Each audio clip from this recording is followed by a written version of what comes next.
One of the things about food in our culture is that we've learned to rely so much on prepared foods. The prepared foods are filled with stuff that we don't need.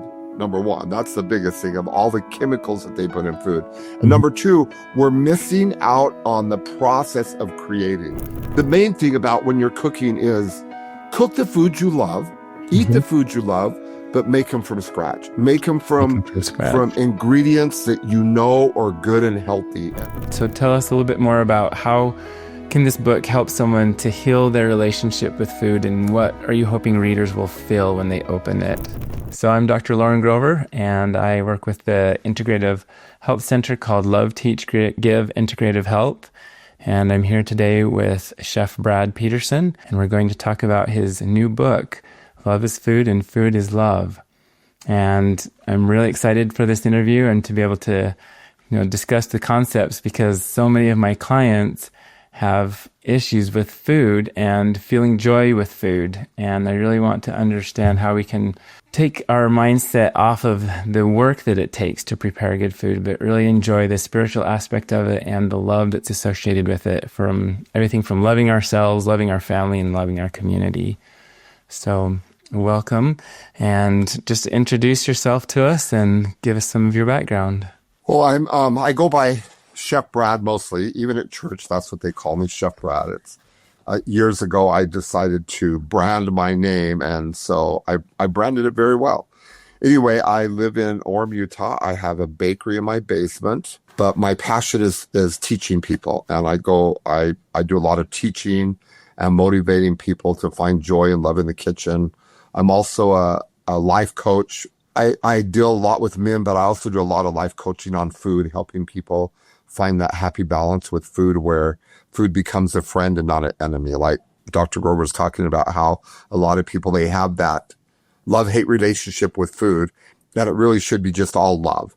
Loving what we put in our body and taking care of our bodies. But I'm really passionate about how food builds bridges, not only with ourselves, but with those people around us. And if we don't have a good relationship with food on a personal basis, it's hard to do it outside of ourselves. So in my book, I focus, the first part of the book is on our personal relationship with food. What is your personal relationship with food? Do you understand how food affects your body, and how we handle food, how it actually affects our spirituality too? It just all works together. When we have a not healthy relationship with food, it affects every part of our life, our relationships, our physical well-being. It affects everything. So I'm really passionate about helping people understand that, wow, food is a great thing. And if we use it right, and even sometimes, and I'm not a fanatic about always eating everything has to be healthy, but I am fanatical about when you even eat some of the foods that aren't healthy for you, loving the experience and not beating your body up afterwards. How often do people eat things that they shouldn't eat, and then they just complain at their body? Oh, you're fat, you're not healthy, you're not. And that does, sometimes our attitude does more harm than the foods that we actually take into our body. Does that make sense, doctor? Absolutely. Yep. I see that all the time. And I completely agree. Even if I'm going to have a treat, I'm just grateful for it. And you want to settle in, and it's not a punishment for you to do it. And you're forcing yourself to do something because you have to have this treat, but you're doing it and feeling gratitude and just loving the experience still, and loving your body still. Enjoy the experience. I believe God gave us food to enjoy. Obviously, as in all things, we need to practice moderation and self-control. Like I tell people when I'm out lecturing, I'll tell people, at one point I really thought Krispy Kreme donuts were a gift from heaven. Absolutely. And to just go and have one that's warm is a gift. But to eat 12 of them, we abuse the gift. Right. Yeah, but to just enjoy them, I think God wants us to enjoy all of creation. And food is such an integral part, such an integral, foundational part of creation, that he wants us to enjoy it. And once we learn to enjoy it ourselves, learn how to extend that creation to those around us in a way that's healthy and happy and brings us together and builds relationships. And I love it. Yeah, for sure. And I just want to correct, I said that your book was Love is Food and Food is Love, but it's food is love, love is food. I said it backwards. Oh, So, that's okay. It means the same. Yeah, but yeah, all yeah. right, just So, so we get it right. Awesome. So you work with so many people that just feel overwhelmed in their kitchens. And why do you think that cooking is so emotionally charged today? well, I think one of the things about food in our culture is that we've learned to rely so much on prepared foods. And I think there's a place for those prepared foods. There's those times when we need to just pull something out of the freezer and cook it quickly. But if that's the norm in our homes, we're doing something wrong. I think that, and for two reasons, we're doing something wrong. The prepared foods are filled with stuff that we don't need. Number one, that's the biggest thing of all the chemicals that they put in food. And number two, we're missing out on the process of creating, the process of I was teaching a group the other night and I laughed and I told them, I said, our children need to see us washing dishes and cleaning the kitchen. And that's such an important part of raising our families, of them having that experience of mom or dad being in the kitchen, cooking their meals and feeling the love that comes from a meal prepared.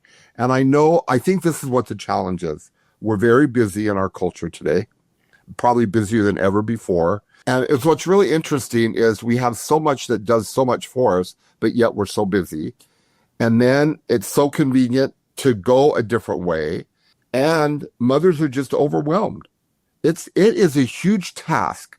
And I totally take my hats off to mothers or fathers who's ever doing the majority of cooking, to cook 3 meals a day, 365 days of the year, and there isn't a break. It Right. can be overwhelming It's a to monumental people. task. Yeah, it is. It's a huge task. And I remember my younger days, I was the cook in our home. My wife, when she married me, she said, I married a chef. Why should I cook? So I did the majority of cooking, and it was a huge thorn in my side to have to cook all day at my career and then come home and cook a meal, until I realized one day that, you know what, there isn't anything more joyful I could be doing than preparing a meal for my family, than stepping into the kitchen and actually preparing a meal for them. And even if they complain, which they're going to, you're still providing a service. And one thing I like to point out to people that cook is, when we're in the middle of it, we seldom take the time to look at the long-term results of what we do. I'll just share a quick example. My mom, she made bread every Monday. Without fail, we had homemade bread on Mondays, and she made it for financial reasons only. Back then, that was how she fed her family. We were poor, and bread was a way for her to get nourishment into our bodies, and it was inexpensive. Flour was cheap. The ingredients in her bread was really cheap. She made it every Monday. It was a chore for her to do that. She had no idea that because of that chore that she did every day for all my years growing up, that it would have such an impact on my life. And Right. I'm sure as she was kneading that dough, back then she had to do it by hand. I'm sure as she was kneading that dough by hand, and it was a 5-hour process to make bread back then, because you had to knead the dough by hand. You had to let it rise twice to develop the gluten, and then you had to let it rise again. It was a long process. I'm sure it never once entered her mind, oh my goodness, I'm doing this because one day my boy is going to grow up and teach hundreds of thousands of women how to make bread. That never entered her mind. And the point I'm trying to make is that it's those simple things, mundane even things that we do every day in our home, that have the most lasting impact on our family and future generations. And that's what my mom, to me, I walk in a home and I smell homemade bread and I feel like I belong there. It's just what she did by doing that every day. But to her, it was a chore. So I challenge mothers and fathers that are cooking to quit looking at that chore that you think of cooking for your family every day as a chore. Quit looking at it as a chore, but look at it as an opportunity. What am I just teaching just by that example of being in the kitchen? What are my children learning?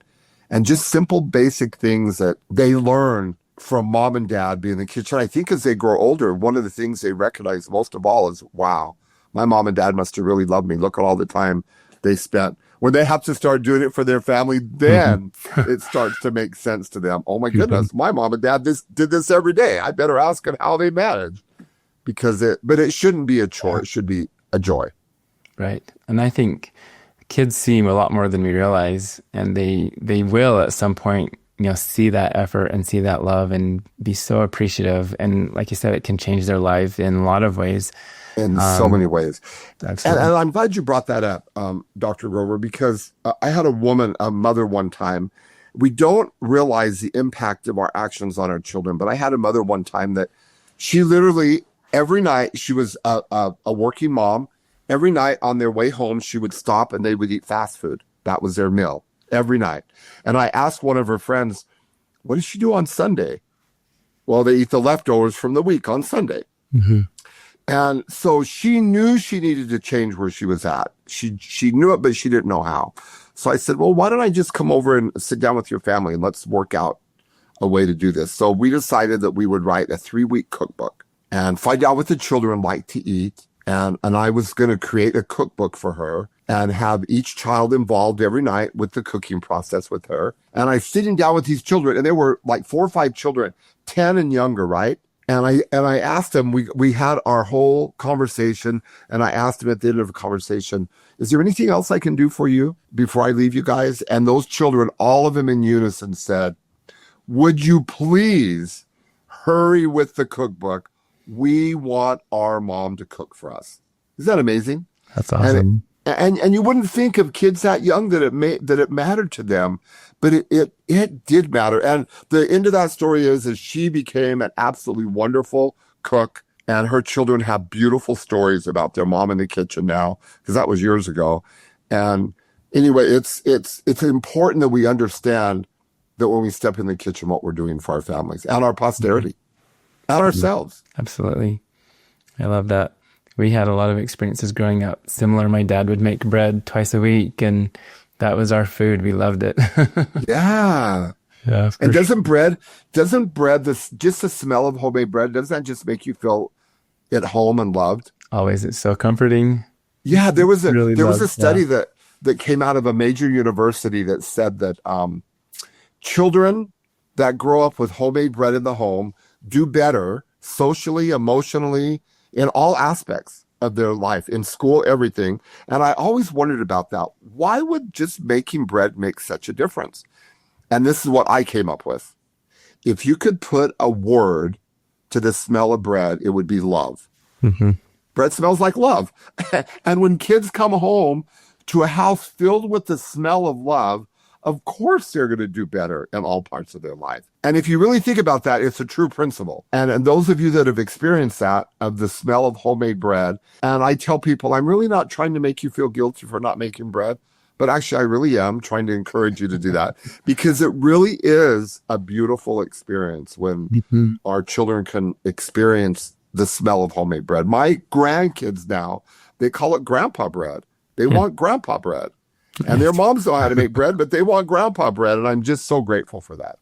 That's awesome. So we're kind of talking about it in a sense. I feel like to some people might feel like a whole different world to them. So do you have any practices that can turn cooking into something more meditative or joyful or spiritually meaningful for our listeners? That's a great question, because I think about that a lot. And I think about the burdens that people carry in feeding their families, and how do you help them lift the burden?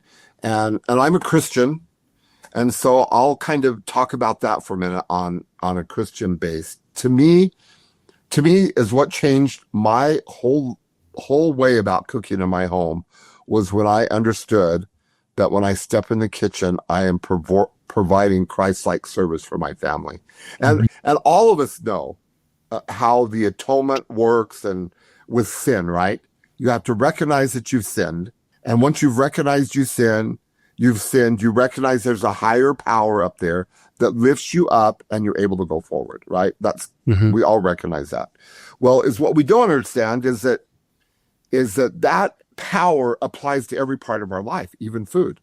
And when we get to the point where we understand that there's a higher power that can lift us up to finding joy in that process, it becomes a beautiful experience. So with me, and I'm kind of embarrassed to admit this, but before I learned that principle, our kitchen was an ugly place in our home because I worked all day and then I would come home and I'd have to cook and I would literally yell and scream and just have a fit. And one of my things is I really don't mind cooking, but could you just please clean up the kitchen before I get home? And my wife we had 5 children. She homeschooled. She just didn't get to it. And yet I would be so angry with them. And it got to the point where they would run and hide when Dad would walk home because they knew I was going to be mad. And in my mind, I was thinking, well, if they know I'm going to be mad, why can't they just clean up the kitchen? That would have solved everything. But it didn't work that way. Mm-hmm. So until one day I had that experience where I realized, oh my goodness, I could go out and feed my neighbor and find joy. But when it comes to feeding my family, I'm angry and mad. And this is my family that I'm going to be with for the rest of my life. What am I doing? And so it totally changed. And it got to the point to where the change was so beautiful. I'm glad it happened when my children were littler because they got older. This is how it went in our home. There'd be a knock on my door on a Friday night at 10:30 at night when I was asleep. And it would be my son saying, hey, Pops, I got me and a few of my bros out here. Can you come out and feed us? Just throw something on the oven. Yeah. And you know what, though? I loved it. I absolutely loved it. I just jumped out of my room, got dressed, went out there. And my son, a few bros were like 15 of his buddies gathered in the kitchen waiting for, they called me Chef Dad to cook him dinner. And I realized the power of food during that time. They're eating my food. They're in my kitchen, enjoying my food. I can pretty much ask them whatever I want. So I would ask him, how's your scripture study going? How's the dating going with the girls? And it was the best. You know what? They came back time and time again. And so when we understand the value of what we're doing, it changes the game. And when we understand what can happen when we're sitting around a dinner table with food that we've prepared and our family is enjoying it or not, but they're still around the table, great. That's probably some of the most powerful moments that a family can have is seated around the dinner table, eating food together, especially if you've made the food and getting them involved, talking about that, getting your family involved in the process of making the food changes the game too. Because when they have a little bit of grease in it, they're willing to enjoy it more. If they've cooked it, they like it a little bit better. And giving them, what do you think? How do you think we should do this? Giving them the opportunity to participate. And a lot of times, the reason we don't allow our children in the kitchen to cook is we're afraid of the mess. It's like, oh my goodness, I'm going to have to clean up after this child. But I learned a long time ago that the mess is nothing compared to what happens when you let them in the kitchen. I had a 12-year-old son that wanted to make homemade bread on his own.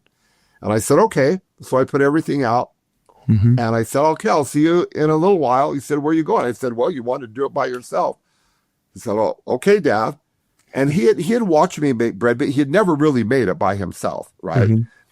I came back a few hours later and I walked in the kitchen and I burst into tears. It looked like a slurry bomb had gone off from my kitchen. Oh, no. I mean, I kid you not, there was flour on the ceiling of that kitchen. But that's not why I burst into tears. On the counter were 5 beautiful loaves of homemade bread. Oh, nice. And it was worth it. The mess was worth it. Oh my goodness. The mess, even when we're bringing people into our home or entertaining, the work and the mess is always worth what happens when we bring people together. And a lot of times we don't do that because of the mess. We don't want to have to worry about cleaning up or whatever that involves. But I learned a long time ago, the mess is nothing compared to what happens when we learn to enjoy food with people and with our family and with our neighbors and community, bringing them in and having them just come and stay till late at night. And then you're up for 2 hours washing dishes.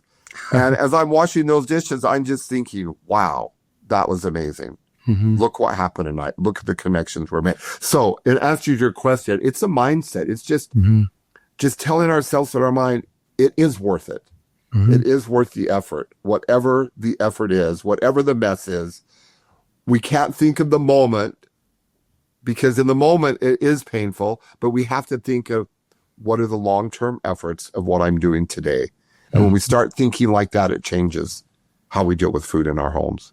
For sure. It's if I'm looking to create connection and love, then that's what it's facilitating, and the price of the mess is a small price to pay. Very small price. Yeah. And doesn't food always connect people? It connects, absolutely. Oh my goodness. It's so beautiful how it always works. It always works. People always feel closer. They always feel connected. Yeah. And even bad relationships can be mended over a beautiful meal. And differences with faith and gender and religion and all of those things can be worked out over a beautiful meal. Right. As you sit and break bread with someone, you can really learn about who they are and what's going on in their life. And food, I think that's one of the reasons God created us, in the fact that we have to eat 3 times a day, because it kind of forces us to have to get together. But it shouldn't be a have to. It should be it allows us a beautiful opportunity of bringing people together and connecting. It should never be I have to do this, but I get to do this. I get to. Yeah. For sure. I want to talk about that a little bit more, but first up, so if we go really deep with this, and we're talking about food connecting, and I think you even mentioned in your book that our first connection that we have to make is with ourselves. And we really start to do that when we learn to listen. So one of my favorite quotes from your book was, you're talking about learning to listen and hearing this guidance from our body and from intuition, from the spirit. And so the quote goes, to hear that guidance, we must learn to listen. We must make our health a priority in our efforts to seek divine directions. And when we do, our bodies, and thus our ability to serve others, will be blessed in ways we never imagined. So how can someone begin hearing that guidance in their body when they've ignored it for years? Oh, that is I love that. It's such a great question. I think that, one of the gifts that all of us have been given is that intuition, the spirit. Every person on this planet has the ability to listen. And I think especially in regards to our bodies, that is a gift that we have. And we ignore it all the time. And I ask this question, how many of you go out to eat dinner on Friday night and you have indigestion all day on Saturday, but then you're back at the same place again on Friday night eating the same food again? And we do that all the time. We eat the same things, and even though our body is telling us, from whether it's breaking out with the rash or sores in our mouth or whatever, indigestion, whatever, that's our body telling us what we're doing wrong. And then when we add the intuition of the spirit, that feeling, when we combine those two together, really, it's amazing what can happen. So on a personal note, years ago, I used to weigh like 70, 80 more pounds than what I weigh now. And it's because I never listened. And you know what my justification was? I'm a chef. I have to eat everything. You have to try it. And I did. And you know what's really interesting though? I still live by that. I am a chef. I have to try everything. But the difference is now is I know the foods that my body does. I've learned to listen. I've learned to listen to what my body's telling me, and I've learned to listen to what the intuition, the spirit's telling me. And I stay away from those foods. And I mentioned in the book some of the things that I absolutely love that I stay away from is M&Ms. I love those, but they are so hard on my body. And then other things like I love flour tortillas. I love hamburgers and hamburger buns. But my body has taught me to not eat those things, because if I make them homemade at home, I do better. But a lot of times I've learned that my body is really sensitive to chemicals in food. And I've recognized that. And so I stay away from foods that are filled with chemicals. Every now and then I'll eat something, but and you know what? What's really amazing about that is once I started listening to my body, I really didn't change anything in my life, but the weight just kind of went away and it stayed off now. It's been like, I don't know, 10 years since I've lost the weight, and I still eat pretty much what I want. But I've learned to what my body, and this is when you ask that question, Dr. Grover, it's important that people understand that it is a personal journey. Mm-hmm. It's not what your friend can eat or cannot eat. Mm-hmm. It's not what, all these people out there that have all these fad diets are out there telling you to do or not to do. All of our bodies are individually different, and we have to listen to what our body can handle. And when we learn how to, and just push all of that stuff that everyone else is telling us away. And for like some people, they do really well with a meat diet, Mm-hmm. and their bodies tell them that's what they need. Some people do really well with white flour. And they're okay with it. Some people do really well with whole grains. Other people have a hard time with whole grains. And so you can't base it on what everyone else in the world is telling you. It's a personal journey between me, my body, and God, which my foundational belief is God wants us to be healthy. And he's given us the tools to have a healthy body. And the tool is that intuition, Mm-hmm. that spirit to guide us and teach us and tell us, maybe you shouldn't be eating that. Listen when you have that feeling. And then if we don't listen, guess what? Our body starts to do things that tell us. The spirit will tell us, and then if we ignore that. So like when I was younger, I was a Coke-aholic. I worked in the restaurant business, and I drank Coke like water all day long. And that intuition would say, you're going to be sick. You're going to be sick. And every year I would get deathly ill for like 3 weeks. I was so sick. And the spirit told me, that is not something you should be drinking.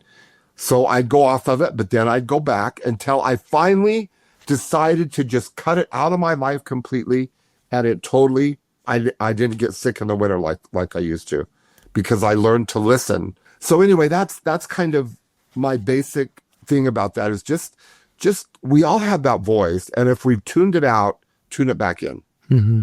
Just start listening, because it's there, and it's going to remind you every day when you're eating something. You're going to know. So I talk about that all through the book, just learning to listen, learn to listen, learn to listen. And we all have that skill where the spirit speaks to all of us the same. The spirit's role is to teach us truth about all things, and it will teach us truth about our bodies. Did that answer your question? It does. So essentially, we just have to have a level of humility, you could say, to recognize that maybe you don't know it all, or maybe what you've been doing isn't the greatest, and that maybe there is a way that you can learn and do something better, and just take the time to check in with your body and listen to what it's asking you to do. I've taught that principle so many times that I'm amazed at how people come back to me and they're like, oh my goodness, that is a life changer. I've started listening to my body, and it's amazing how it changes their journey. It's so beautiful. And that's one of our key emphases. And the plan that I do is really focused on customizing and helping people understand their bodies and helping them customize what they're eating to suit them better. So I love how that fits. So kind of along that same lines, then how would you say that like cooking itself could be a way to rebuild that trust with your body and not think that, oh, my body's broken, but understand that my body is guiding me? Well, I think there's a lot of components to cooking. I mean, oftentimes we then again look on it as a chore, so we don't do it. Mm-hmm. But a couple things about cooking. The biggest thing when you're cooking at home, you have control of the ingredients that go in it, and that's huge. Just like I tell people, you know what? There's nothing wrong with macaroni and cheese. Mm-hmm. But have you read the ingredient list on the macaroni and cheese at the grocery store? Mm-hmm. It is filled with 50 ingredients that you don't even know the name of what they are. It's a different language. What you're taking into your body on that. Even like Hamburger Helper. One year I did a little neighborhood sampling in my neighborhood. So they say Hamburger Helper's cheaper, it's faster, and it's really good, right? Mm-hmm. So I bought the Hamburger Helper, and it really isn't that cheap. I don't know what it runs for a box of Hamburger Helper, but you're only getting 4 ounces of pasta in the box of Hamburger Helper, and you're getting a bag of chemicals. There's like 50 different ingredients in that on the box of Hamburger Helper, right? Mm-hmm. And then you have to add the hamburger and the milk anyway, right? So basically you're just buying chemicals. So I made one with Hamburger Helper with the box, and then I made one on my own.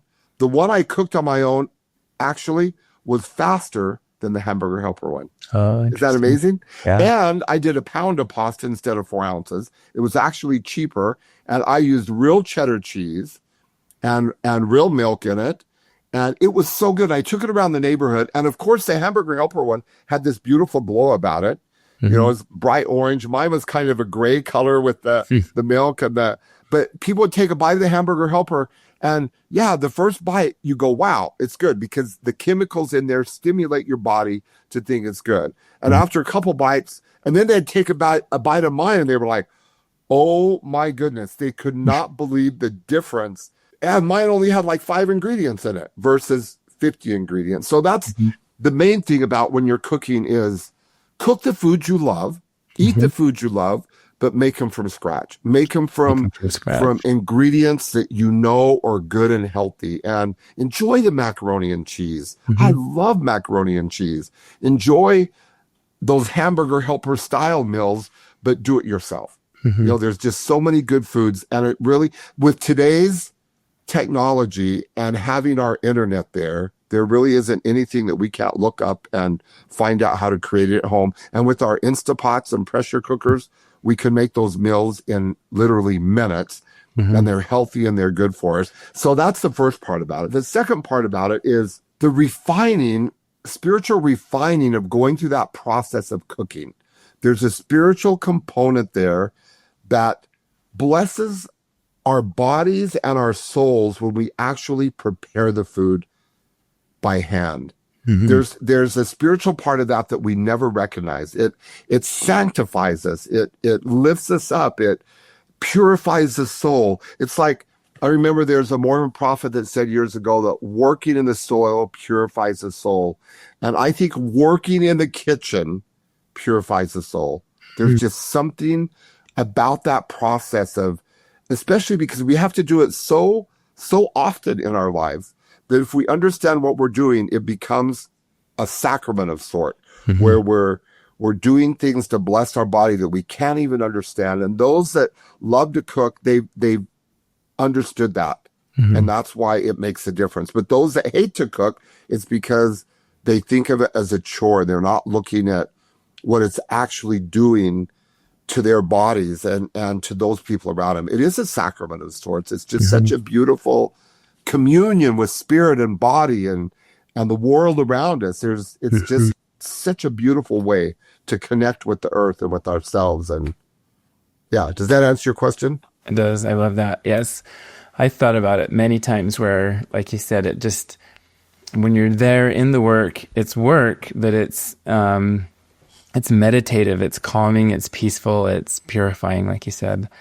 And that's if we, I think, come to it with the right attitude and the right, feeling that we want to create with it. We have to have that intention.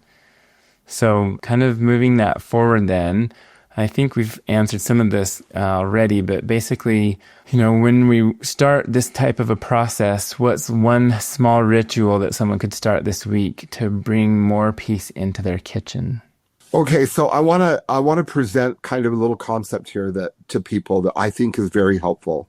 When we talk about creation is love, right? And I think if people, and everything that we do is an expression of love. Okay, and creation, when we step in the kitchen to create, and that's what we're doing. We're literally creating a meal. Regardless of whether you're reading a recipe or not, you're creating something from something for your family to consume. And if you have that understanding that this creation is really all about love, and when you accept that, whatever I'm creating, it really is love. Because this is a principle I've learned, is that God extends love, creation, through us. And as we create and love, it's extended out to those around us. And when we have that mindset of, wow, I'm stepping in the kitchen, I'm cooking dinner for my family tonight, what am I really doing? I'm creating. What am I creating? Love. What is that love doing for my family? How is that touching my children? How is that touching my husband or my spouse? How is that when I create a meal and take it to the neighbor, I'm extending the love of God to them. That's virtually exactly what you're doing when you're creating a meal for your family is you're extending the love of God to them through you to them through what you're creating. And I think if you can walk in the kitchen with that mindset, it's going to change the game. That Mm-hmm. you're creating something beautiful beyond what you can even understand. You're creating love. And that's why food is love. To me, love is it's creation, and we're creating. Does that make sense? That's kind of a beautiful concept that we don't think about Mm-hmm. much, but so important to think about. I love that. It's really beautiful. Yeah. And so if we get really, really practical for a second, so what is a love-filled meal that anyone can make, even on a busy day? Where should they start? A love-filled meal. Wow. Mm-hmm. Well, I think one of my favorite love-filled meals is just making up a batch of bread. And there's and it until you get in the habit of doing it, even going this far of going to the grocery store and buying those rolls and letting those rise and bake. If that's where you want to start, that's a great place to start, Mm-hmm. because even that you're creating that smell of love, and that it's just that's a simple place to start. But I think any simple meal, even an omelet for breakfast or pancakes or waffles, anytime you step in the kitchen and prepare, you're doing exactly that. So let's take another step. So a lot of my clients, especially when they start working with me, are super sick. And we deal a lot with thyroid disease and Hashimoto's or other metabolic or autoimmune problems. And so initially, when they start working on a diet, we're really trying to help calm their immune system down. So we'll be avoiding anything with like floured goods or dairy, things like that. So putting your chef's hat on for a second, so to speak, what can you think of like a simple way for them to start to learn to cook that way and make it simple for them? Oh yeah, so I'm known as the grain guy, and I Hmm. think when Dr. Grover's talking about flour, he's talking about white flour and processed, right? And especially anything gluten, a lot of them have to be gluten free Yeah. initially, at least. Okay, right. Okay, so perfect, perfect. Mhm.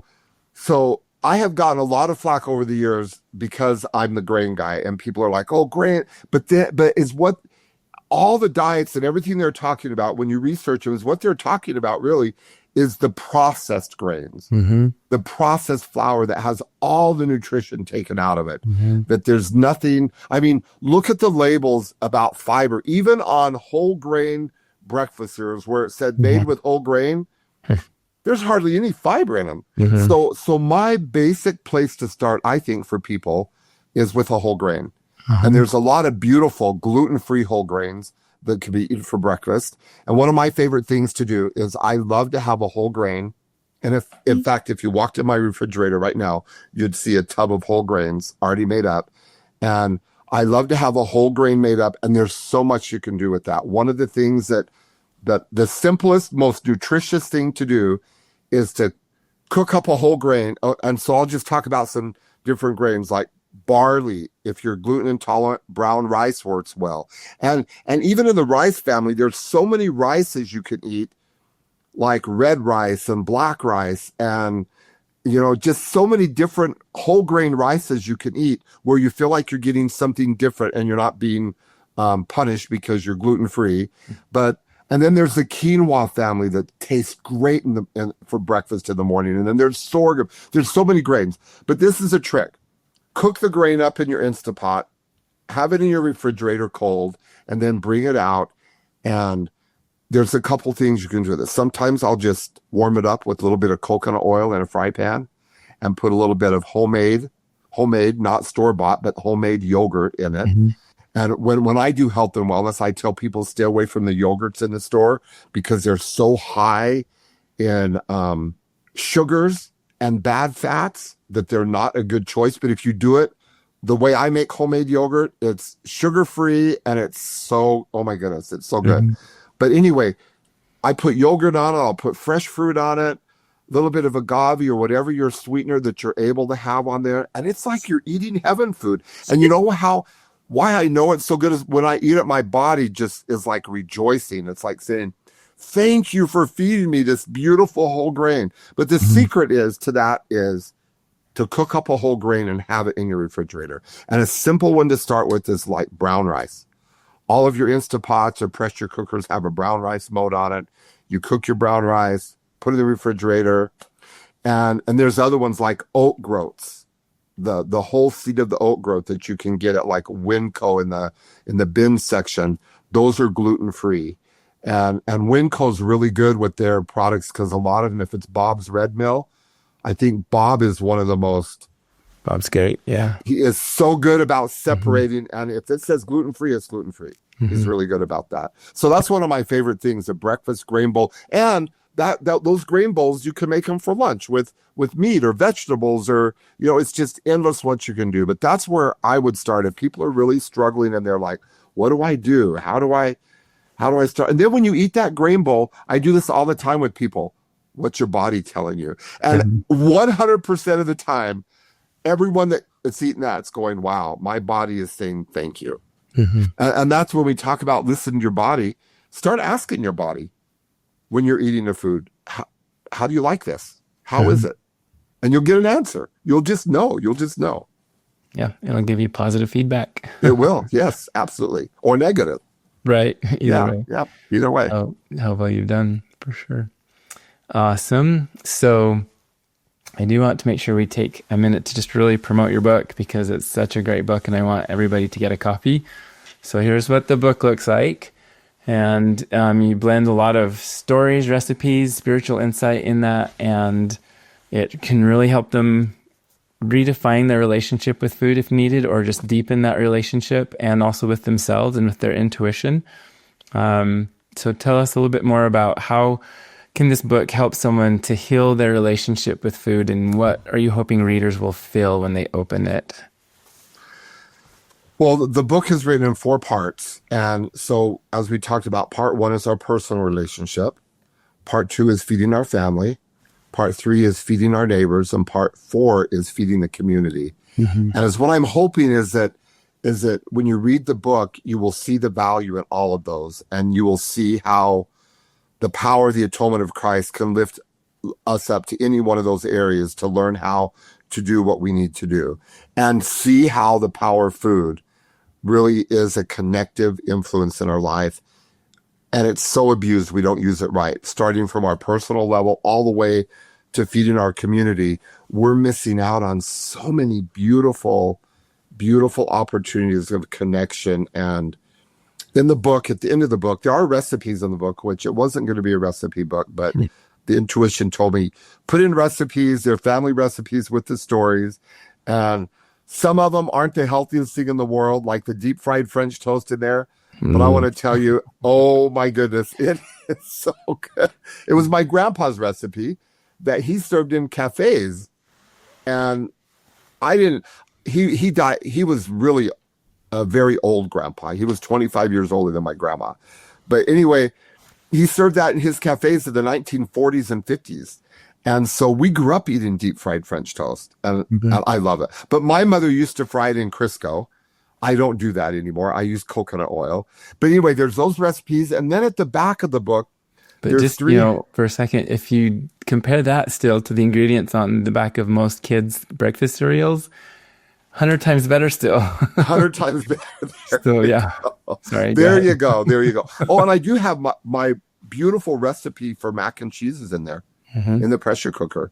And there's a formula in there that I love. There's a formula for pressure cooker meals in minutes. And it's like a casserole in 10 minutes with good, natural, clean ingredients in it. And so the recipes are good. And there is even some beautiful, healthy, like cleanses to do in the book that I have practiced and I use. And then there's just ways to share food. There's ministering tips. Like one of my ministering tips that I love is if you're making pizza for your family. And by the way, pizza is a health food. When you make it at home and use clean, good ingredients, pizza, and it just is such a beautiful food for teenagers. And if you want your home to be the place where teenagers come, get a pizza stone or a pizza oven and make pizza. But when you make pizzas, buy the pizza boxes on Amazon And if you're making pizzas for your family, make an extra pizza, throw it in a box, and take it to the neighbor. Nice. I mean, it's just, there's a lot of ministering tips in there. And really, ministering heals our spirits and our souls too. And that's what the purpose of the book is to help us to understand, to connect and have a deeper, more meaningful relationship with everyone around us. That's awesome. Where can people purchase the book? So if you live locally in Orem, Utah, you can stop by my bakery, and we have them all the time. And it's the Basement Bakery. You can follow me on Instagram at Love Chef Brad and see where that's at. But they are on Amazon right now. So yeah, and it's worth every penny. Even if you just do one hands-on dinner party, and with the dinner parties, you can print off the recipe, all of the recipes for your guest for the dinner party. Did you read the hands-on dinner party section? I love that. Oh, they are party. Oh my goodness, they are so much fun. That is my favorite thing I've ever done in my life. Yeah, and I've done those all over the country, and that's why I put them in the book. I've seen the power of how it brings people together, and it teaches you how it can be such a joyous, beautiful experience of bringing people in your home. And it doesn't matter if your home is this big or it doesn't matter. It's so much fun to do. And we have the recipes have step-by-step instructions and all the equipment you need to do that one recipe. And then the gist of it is the hands-on dinner party is where you have your kitchen or living room or whatever set up with tables, and you have the recipe there and everything there to make that recipe. And when your guests come, they just make the food. And it's so amazing when you make food like that, you literally sit down and eat for hours together because you've connected. And that's what food is about, connecting. So anyway, there you go. It's a great book. I love it. Yeah. Yeah. It's really awesome. So, and what I love most about this message is just that healing doesn't begin with the perfect diet. It ends with listening to your body, honing your spirit, and loving in a big way. And so just thank you for reminding us that nourishment is not a burden. It's a blessing and a sacred act. So is there anything else that you'd like to add to that? No, I agree 100%. Especially I agree with what you said that we don't need to beat ourselves up about it. Just enjoy the experience and just enjoy it. Yeah, just enjoy it. Let it, not be a burden, just a fun blessing and a fun experience. Absolutely. Awesome. Okay, we'll wrap it up there. Anything else? No, thank you so much. It's a pleasure. It's always a pleasure to be in your presence, Dr. Grover. You're amazing. You have just such a great spirit about you, and you are one of those that listens to his spirit and the intuition, and I love that's how you work with people too. It's beautiful. So thank you. Thank you.